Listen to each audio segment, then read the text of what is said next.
Hello friends, তো তোমরা সবাই কেমন আছো? আশা করি ভালো আছো, সুস্থ আছো। আমার তো শরীর খারাপ, এসে আবার জ্বর হয়ে গেছে।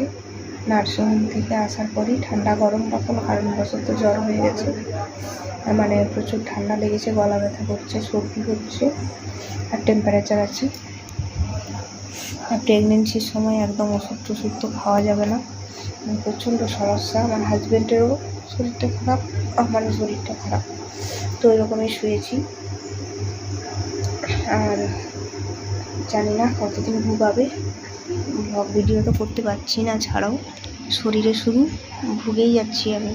বিশেষ করে মানে হিমোগ্লোবিন লেভেলটা নিয়ে এত পরিমাণে ব্লাড লেভেল কমে গেছিলো, 2 পাউচ ব্লাড নিতে হলো। 2 পাউচ ব্লাড নেওয়ার পর শরীরটা একটু ফিটনেস, মানে একটু ভালো লাগছে। এরপর মেডিসিনগুলো খেতে হবে, তারপরে হচ্ছে খাওয়া দাওয়া একটু করতে পারছি, এটাই যা।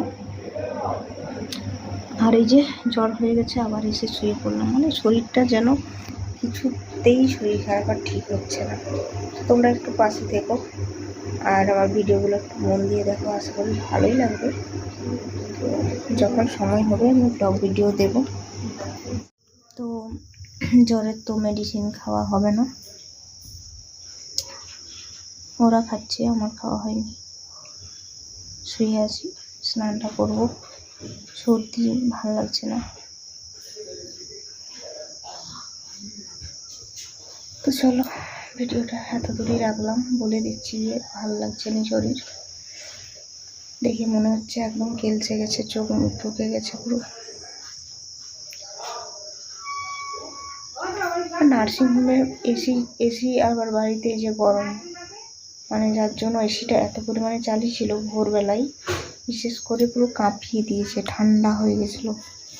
এত পেশেন্ট সব ঢাকা নিয়ে শুয়ে আছে, আর আমি না ঢাকা নিয়ে যাইনি। ভাবলাম 2 পাউচ ব্লাড তো তাড়াতাড়ি দিয়ে ছেড়ে দেবে, এরকম হবে বুঝতে পারিনি। আবার গরমকাল, তোমরা কি বলো, ঢাকা ফাঁকা নিয়ে যাবে? প্রচণ্ড ঠান্ডা লেগেছে। চলো ভিডিওটা এখানে এন্ড করো।